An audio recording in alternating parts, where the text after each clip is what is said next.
We are still in chapter 6, Mishnah number 6. We're up to the 48 ways to get wisdom, and we're up to way number 10, and that is B'shimush Chachamim, to serve the sage, to study under the tutelage of a sage. There are different ways of studying. You could study, and you could study with a degree of apprenticeship. Of course, anytime you study from a great sage, you're able to absorb some of their Torah. But we're told that there's a very deep form of study that's not called to learn, limud, to learn, but shimush, which means to serve under the sage, to serve under their tutelage. And that is way number 10, to acquire wisdom. How do you acquire wisdom? There's 48 different ways. And one of the ways is b'shimush chachamim, to serve under the tutelage of a great sage. Now, the Talmud, the book of Brachos on page 7b tells us that not only is this a form of study or a form of absorbing wisdom from a sage, you will actually learn more when you serve the sage than when you study under them. So this concept of serving under the tutelage of a great sage, that is something which is not just an ancillary side point, it's actually where the bulk of the wisdom will be transmitted, not in a formal setting of a scholastic environment, but via the tutelage of the disciple, the apprentice, to the master. Now, what does this mean on a practical level? So this is interpreted in many different ways. On a basic level, we're told that if you want to really understand Torah, you need to be in the proximity of a living example of what you aspire to be.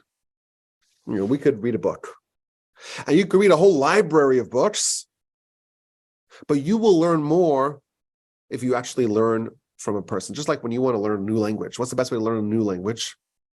Well, you could read all the instructions and go through all the steps on your Duolingo or the other programs that you use to study a new language.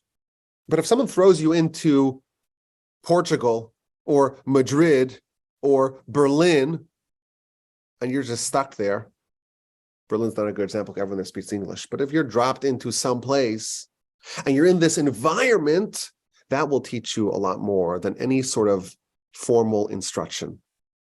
And that, of course, is the basic idea of oral Torah.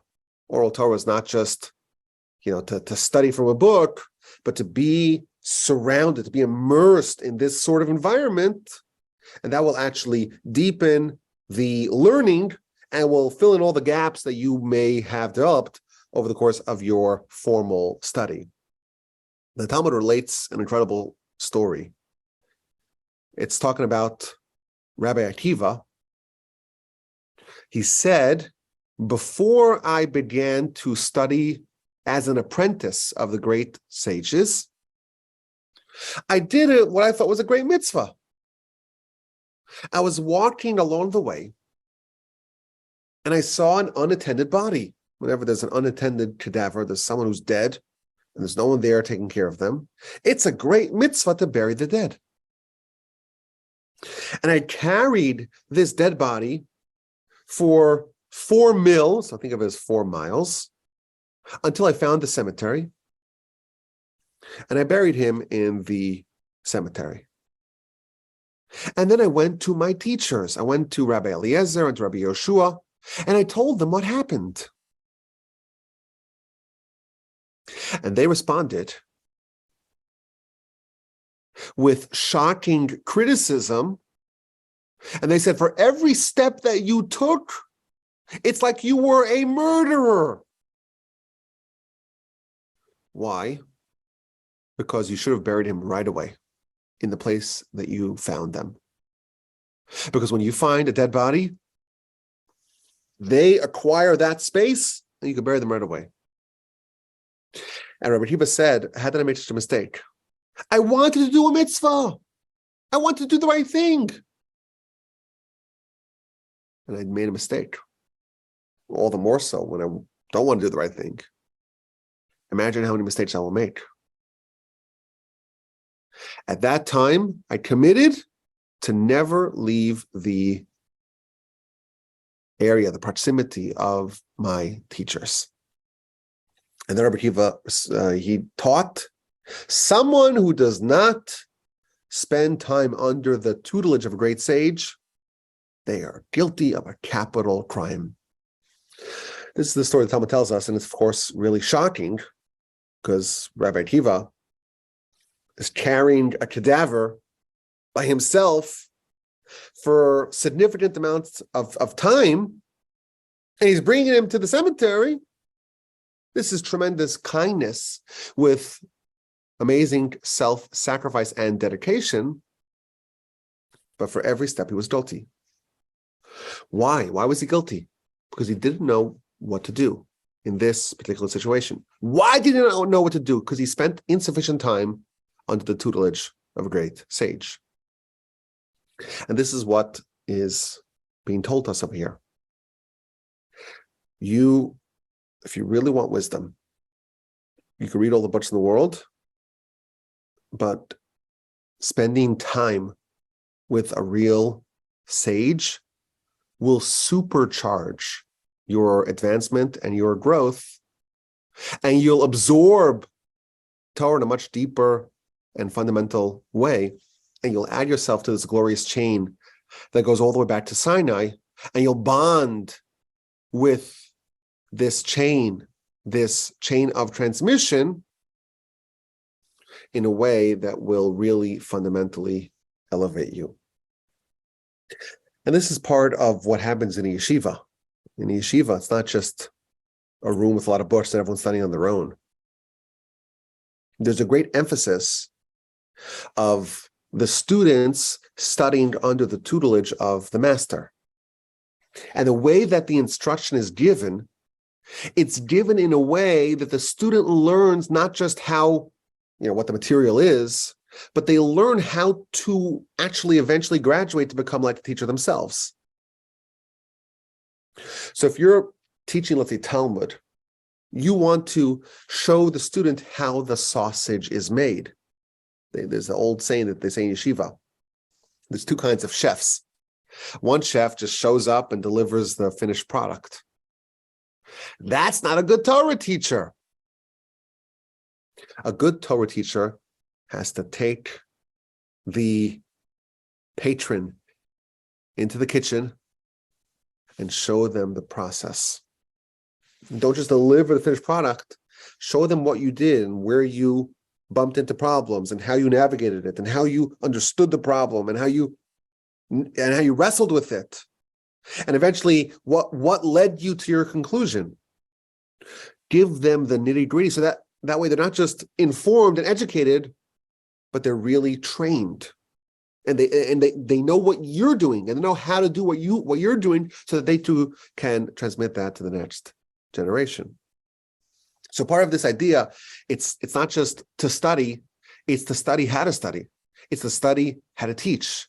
It's to study how to continue this wonderful transmission. But there's another component to the principle of tutelage, and that is that there's a lot of parts of Torah that cannot be studied from a book. How does a person live? What are the decisions that a person makes? What are the priorities? How do you navigate problems? There is Torah in how to live.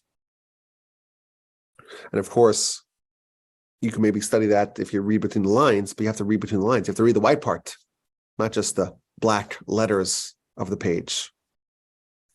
There's an old saying that although the Shulchan Aruch, the Code of Jewish Law, is comprised of 4 major sections, there's actually a 5th section that's not written down. And that's transmitted from teacher to student. And what's that?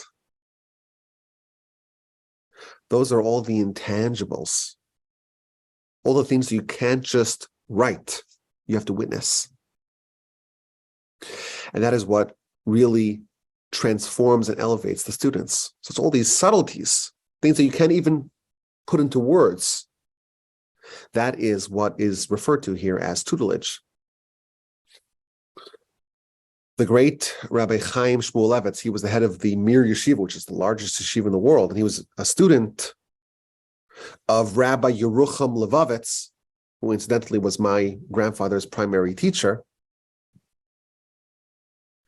And Rabbi Shmulevitz, he used to say, he would tell his students, he says, why am I so much more intelligent than you? He was a great, great, great genius. But he tells students, why am I so much more developed than you? No one spent more time with Rabbi Yerucham than me.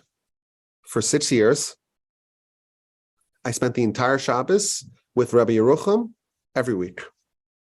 And the whole week, the whole Shabbos, he would not stop talking and instructing and teaching and elevating. And you may think the reason why I'm so much more developed than you, it's because that I studied with Rabbi Yerucham more than you did. But that's not the reason. The reason why I'm so much more developed than you, and you have to understand who this person was to understand the context of what he's saying, is because I went with Rabbi Yerucham to the beach. I saw him in situations that none of y'all ever experienced. And he taught me how to live. And I was able to see him up front, not in a study context. I really was able to be reared under the tutelage of Rabbi Yerucham more than anyone else. And that's why I was more developed than everyone else. The Talmud talks about some really crazy stuff that happened between teachers and students. The students really wanted to learn everything from their masters. And it's even, you can't even talk about it because they went to such extremes to study under their teachers. The Talmud records 2 stories. You say this, it seems so inappropriate. 2 stories of students who followed their teachers into the washroom. Why? I have to know what's the proper way to do this? What's the proper way to use the washroom? And then when the teachers caught the students, what are you doing here? They responded, this is Torah, and I need to study it. Torah is not just the formal instruction. It's learning how to live, how to be elevated in every area of your life. This is Torah, and this I need to study. And then it records, and again, this takes it to an even crazier level, of one student who snuck into his teacher's bedroom to witness how the teacher interacted with his wife. And then when he found him, he says, what are you doing here? The student responded, this is Torah, and this is what I need to study. Now, to us, this is obviously not something that's on our radar at all. And it's very hard to have someone today to be so committed to their teacher to really absorb everything that they do in their lives. And of course, we shouldn't just try to mimic our teachers in what they do, because it has to be appropriate to who we are. But this shows the concept of the attitude that students had towards their teachers, at least in the times of the Talmud, the times of the Mishnah. They didn't want just to study, the Talmud and the laws and the Torah. Every part of how a person behaves, of how a great sage behaves, all that's incorporated into Torah. It's that 5th section that's never written. And if you really, really, really want to ascend to stratospheric levels, you need to dabble with that as well.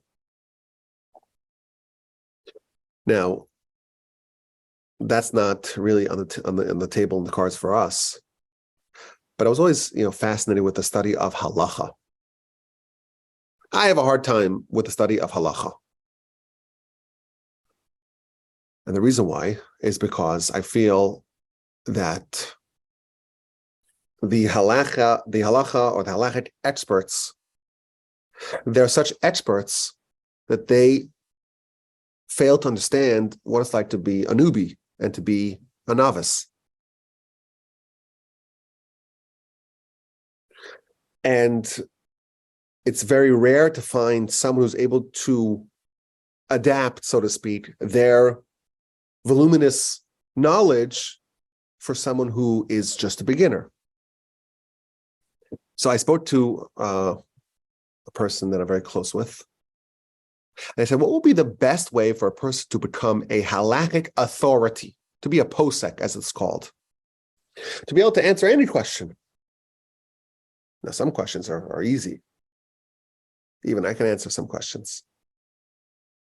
But if you're a recognized halakhic authority, you get questions that are so nuanced and so subtle and depend on so many different variables and factors.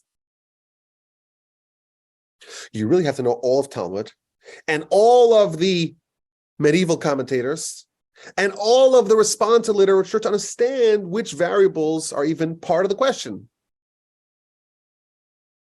And then you have to render a ruling. How does someone become a posek, a halachic authority? So he told me, he says, the way to do it is like this. You take 3 months of your life and you shadow an existing halachic authority. Because over the course of 90 days, all the questions that ever come up will surface. You'll encounter all the questions and you'll see how they analyze, how they navigate, how they dissect a question. You'll be an apprentice. You want to be a halachic arbiter? Be a halachic apprentice. Be an apprentice to an existing arbiter. That is the tutelage. Learn to emulate what they do. See how they approach the questions. And in 90 days, you'll be ready. Now, of course, this assumes a certain baseline understanding of the subject matter. If you're just totally ignorant, 90 days will not be sufficient. But once someone has a certain baseline, they hit a ceiling. The way to crack through that ceiling is via apprenticeship. My grandfather, blessed memory, he added another point, another value of studying with a great person in close contact. If you ever have the great privilege of encountering a great person, you will be shocked to learn how great they are and how small you are by comparison. And that gives you some degree of proportions. You realize that humans are capable of a lot more. And that's going to expand your horizons. You have now been introduced to a very similar species, one it's really rare. It's a human who really developed all their potential. It might as well be a different species because you don't know anyone like that. Ordinary people. Ordinary people are mediocre. It's extraordinary to meet someone who's really great. But once you meet that and you're like, how's that possible? I don't know anyone else like that. You've now unlocked the next level of your growth because now you have a living model of what you also can become. And you realize how small you are but you at least know that you're not mandated to remain that small. You have met a person with really the same tools that you had, but they really made the most of it. And they've used all the gifts that they had and became great and big, and you could do that. You could do that as well. My grandfather, blessed memory, wrote an incredible essay on this subject, and I want to read parts of it to you. One of the hallmarks of my grandfather's life was the fact that he always had someone who he assigned as his Rebbe, as his teacher. And when his teacher passed, he found a new one. And even when he was in his 80s, he found someone that he can say, this is my teacher. The Mishnah tells us, Aseh l'charav, make for yourself, assign for yourself a rabbi, a teacher. And what if you don't have one? Well, find one. And what if they don't want to be your teacher? Assign them as your teacher. It doesn't say get their approval. Make it for you. It doesn't say that they should accept you as a student. Find someone and say, this is a person that I look up to, and this is a person that they're now my teacher. And when he was in his 90s already, he had a teacher who was 15 years his junior. But he subjugated himself to him. Why? Because that's what you're supposed to do. So this subject was a subject that he had a particular affinity for. In fact, even his book, the introduction to his book, begins with this idea. That if a person studies and they study and they study and they study, but they don't actually apprentice under the tutelage of a great sage, there's still something very important that they are missing. And in one of his essays on the subject, he writes a fantastic idea. The Rambam in the Laws of Sanhedrin, chapter 4, law number 1, he's talking about the concept of smicha. To be part of the grand Sanhedrin, you have to have what's called smicha, which means ordination. Well, what does it mean, ordination? It means that Moshe placed his hands upon Joshua and conferred upon him a status of, you are my student, and I'm rendering you as a person who studied under my apprenticeship. Whatever I knew, I taught to you, and now you can carry that baton forward. And Moshe did that not only with Joshua, but also with the 70 elders.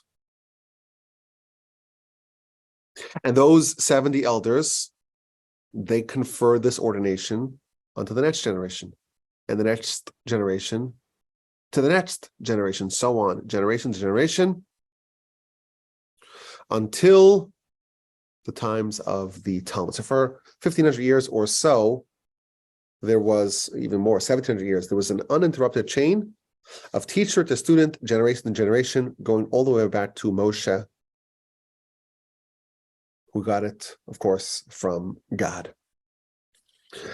And this line of smicha, of ordination, was uninterrupted until it had to end, but it will be restored with the Messiah.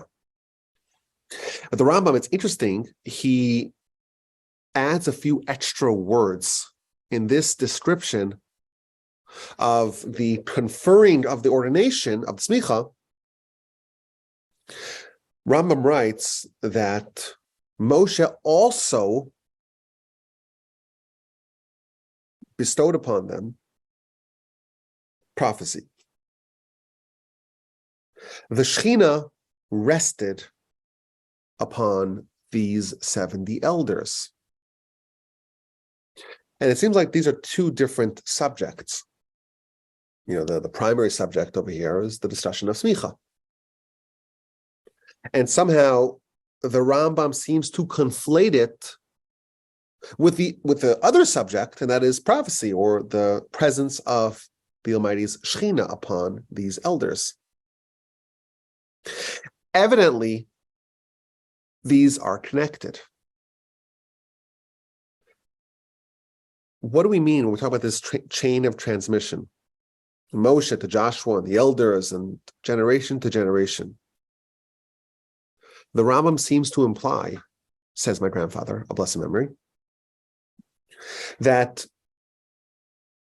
a connection that Moshe had with the Almighty, not just the Torah, that was also conferred with the smicha to Joshua and to the elders.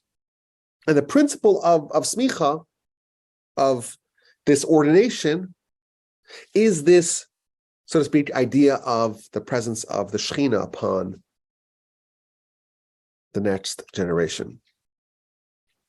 And therefore, becoming a student, it means joining this chain that goes all the way back to Sinai, all the way back to Moshe.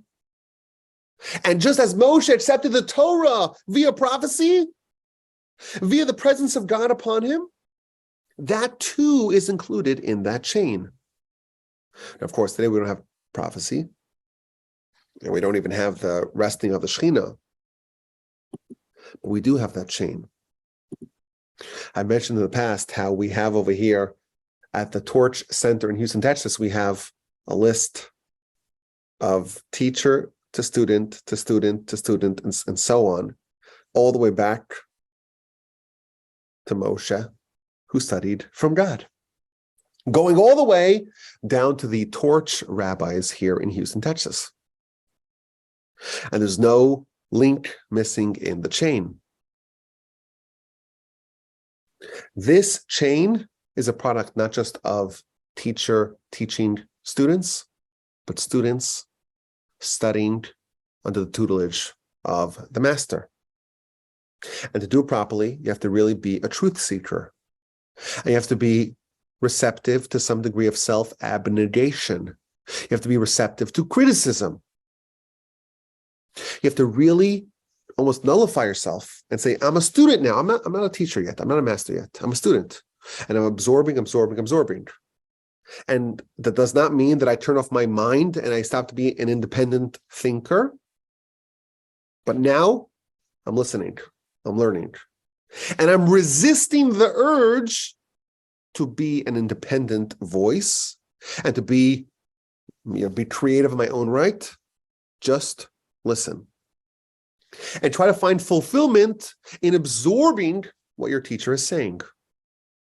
Again, doesn't mean to be blind acceptance of something that doesn't make any sense to you. But with broad and deep understanding, and of course, wrestling with what you're learning and seeing if you can really understand what the message is being conveyed, that is what is expected of someone who wants to study under the tutelage of a great sage. And only a veteran student who truly apprenticed under the tutelage of a great sage, only such a person can become an authority of their own, can actually link themselves to this chain. My grandfather himself, he spent 40 years studying the Torah of his first Rebbe, Rabbi Yerucham. And then in 1976, 40 years after Yerucham passed, he wrote a book, or really he began as a series of essays, where he was able to codify the principal teachings of his master. And he says, I spent 40 years studying it and really trying to absorb it. And now I'm going to, so to speak, share my findings. We are all eager to be independent. We want to use our own gifts to develop our own way of seeing things, to be independent. This demands us to do that, of course, but first to absorb from our teacher. You will not arrive at your destination. If your destination is pursuit of real wisdom, you won't arrive at it without true apprenticeship. And in his essay, my grandfather writes the following shocking line: all of our success in our pursuit of wisdom, it all hinges upon this. And if this was true in previous generations, all the more so it's true today, when minds are feebler and mistakes are rife and knowledge of Torah is limited. Without apprenticeship, you will not develop into an authority of your own. Again, doesn't mean blind acceptance. It doesn't mean mimicry of a great sage. It is about expanding your mind. It's not about outsourcing your thinking to someone else. Don't forfeit on clear, cogent, rational thinking. But the more a person studies under the tutelage of great sage, the more insight they will glean, and that will eventually clear the path for them to really develop themselves as a great sage. The story is told of one of the most influential and iconic Rosh Yeshivos, head of yeshiva that we've had in the 20th century, the great Rabbi Baruch Ber Leibowitz. He was a real student of Rabbi Chaim Soloveitchik. And he really committed himself completely to his teacher. So much so that all of his writings, he had a real brilliant mind, and he had voluminous writings, but all the writings that he had before he met his great teacher, he archived. He didn't let anyone read them. Why? Because when he came to his teacher, he started off as if he was a child. Teach me everything. And once he spent many years under the tutelage of the great sage, then you kind of take what you learned and you develop it in your own image. And that's how you truly add yourself as the next link on the chain. So if you want true wisdom, we learn here. Part of this is studying under the master, seeing how to do things. Of course, that applies to non-scholastic, non-academic, non-study areas. See how they navigate problems, see how they comport themselves. But even within the parameters of study, after sufficient apprenticeship, then you are prepared for truly transformative things as a scholar yourself. I thank you for listening. I appreciate you very much. I look forward to your questions, your comments, and your feedback. If you want to email me, my email address is rabbiwolbe@gmail.com.